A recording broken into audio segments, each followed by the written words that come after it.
makes your eyes look really big, your whites look even whiter, and it's just adds a bit more. I'm very heavy-handed and I've got no idea how to do anything in moderation. So the other day I had a Teams call and my makeup looked so freaking good on camera that I was like, I need to recreate this for you guys. And the best thing about this makeup look is that it really only takes 10 minutes. It really doesn't take too long at all. So in today's video, I'm going to show you how to create a perfect on-camera makeup look. I know that these days we're not really doing the whole working from home thing, but in case you are working from home, you've got any online interviews, you're doing meetings online, you just fancy doing some makeup at home, I've got you covered with this really simple makeup look. I'm going to do my best not to talk so much so you can really see how this makeup look comes together, but it's just so beautiful, so simple, so easy. So let's get into it. You really want to start with a foundation that is going to give you lots of coverage and just perfect looking skin. For me, I feel like a nice matte foundation like the Estee Lauder Double Wear is the perfect foundation because it hides a multitude of sins. It kind of looks a bit like a mask. If you can see, like, this is my natural skin tone and this is with the foundation, but this does oxidize and this will match the rest of my body. I always forget to bring this down to my neck, so I'm bringing this down underneath as well. But yeah, a nice foundation, you really cannot go wrong with a nice foundation, a tinted moisturizer, whatever just gives you that perfect skin base without doing too much, like so. So that is basically the face. Now I do find that like around my mouth I do get a bit of discoloration, and so I like to go in with a foundation stick. I have the Westman Atelier Vital Skin foundation stick and I'll just go around my mouth. You see it's kind of more orangey, so I like that. While I wait for that to set, I'm going to take a under eye concealer because obviously I gotta look pretty. My under eyes are a bit baggy and quite saggy, so what I find is that putting concealer under my eyes just helps to minimize the look of those crazy bags. Like, I don't know where they've come from. I'm getting so much sleep these days, I don't know where that's come from. And then while I wait for that, I'm just gonna gently buff out my mouth and then just buff that foundation into the Estee Lauder foundation, and this will just give a nice bit of coverage. Gives coverage but also gets rid of my like mustache that I have going on, and then just like blend that out. I don't do too much. I'm not really doing too much. Oh wow, and the sun has come out. My under eye bags are super baggy, and on camera those are the things that you really see. You see how that's already just like very simple, very simple. You can even see how the foundation that was really crazy scary looking before has blended out. And I'm just gonna like blend out that concealer with this brush. Next I'm gonna take, if you are just at home, you don't really need to do this step. Just gonna powder my under eyes just to set that in. If you are just at home, you can ditch the powder. If you're going into work, powder up.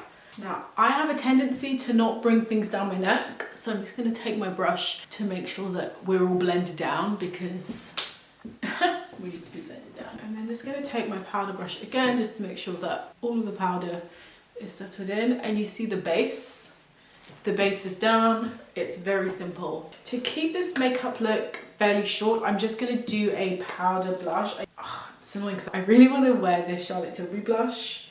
Okay, I'm going to put this Charlotte Tilbury blush on. I feel like a nice coloured blush is good though for online meeting because it's something that just stands out. And I think if you're... I do also wear lipstick and stuff. When I used to work in the office, I would wear lipstick, red lipstick to work. So I've always done red. So when I'm on like online calls and I'm doing interviews and things like that, I do tend to wear red lipstick. But in case you're not comfortable wearing a bold lip, putting on a nice bit of colour on your face is really good because it will stand out on camera and it will just bring a bit more dimension to your face. This blush is more of a tint, so it doesn't go full hog. If you're just at home doing a video call, you probably don't need too much. You just want like a bit of colour to wake you up. I'm going to go in with a bit of powder to set. I'm very heavy-handed and I've got no idea how to do anything in moderation. So I look very clowny. So I'm going to take my sponge that's got all of my foundation on it and I'm really gonna pound that onto my blush because this blush looks too crazy. I'm gonna take a bit of powder, go over that. I don't know why, I always feel so sad when I take away too much blush, but I need to remember that where I'm going, I don't need all this colour on my face. Just keeping it super simple.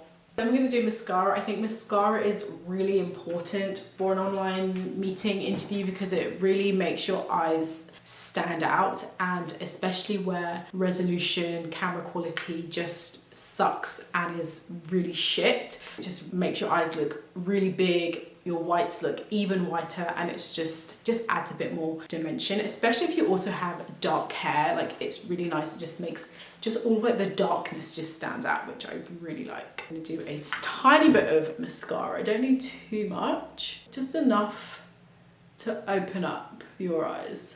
Really not too much. You see that? Like, I've not done too much mascara, just enough to open my eyes. Oh, that's gorgeous. Oh, that's stunning. I literally love mascara so much. It's so good. You see how just like there's just like a bit of difference to the eye. Like, the eyes just look more like, you know. Brows are good as well, but because camera quality can be so crap, it helps to like stand out, and it helps just, yeah, to mark out different areas on your face. It's funny because I have black eyebrows, but on camera they somehow just always disappear. So I like to do my brows just to bring those to light. Not too much, but just a bit so that it looks like I've got some brows going on. Then to finish off the look, lips. Sometimes I do wear a red lipstick. Sometimes I don't wear red lipstick. Today I feel like I'm gonna go red lipstick less, but it really is up to you, like what you want to do in terms of lips. I think if you're on a call, just like a simple bit of lip balm will do something to bring some colour. I do feel like my lips get so washed out. A nice subtle red is really nice because, again, it like anchors the face and it kind of mirrors the cheeks. And et voila! This is basically the makeup done. I will set my face though. I do this even when I am at home, is I do set my face because sometimes I find that my face can look really grey and just really dull. So I do like to set my face with a setting spray because it helps to just bring more colour, more liveliness, more glow to my face, which really shows up on camera. So I will set my face.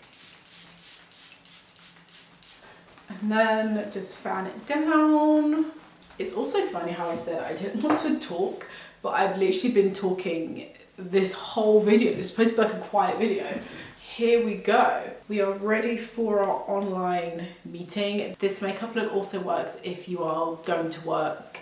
You guys know me and my makeup looks. I wear the same style of makeup every single time I wear makeup. So it really is applicable no matter what you need your makeup to do, but definitely for an online meeting, an interview, like you're taking pictures, like anything like that, like this is the makeup look that you need because it's very simple, it looks really good, and you can get it done in like 10 to 15 minutes. And it's like not 100% perfect. There are definitely things that you could touch up on. Like I could probably go in with a bit more, I don't know, like a bit more concealer, do a bit more foundation on my forehead, like do more, but you're at home. Yeah, this is the finished makeup look. I hope you guys enjoyed this video. As always, everything that I've used will be linked down below in my description box, so make sure you check that out in case you want any more information. Don't forget to give this video a big thumbs up, and in the meantime, I'll catch you in the next one. Bye guys! Mwah!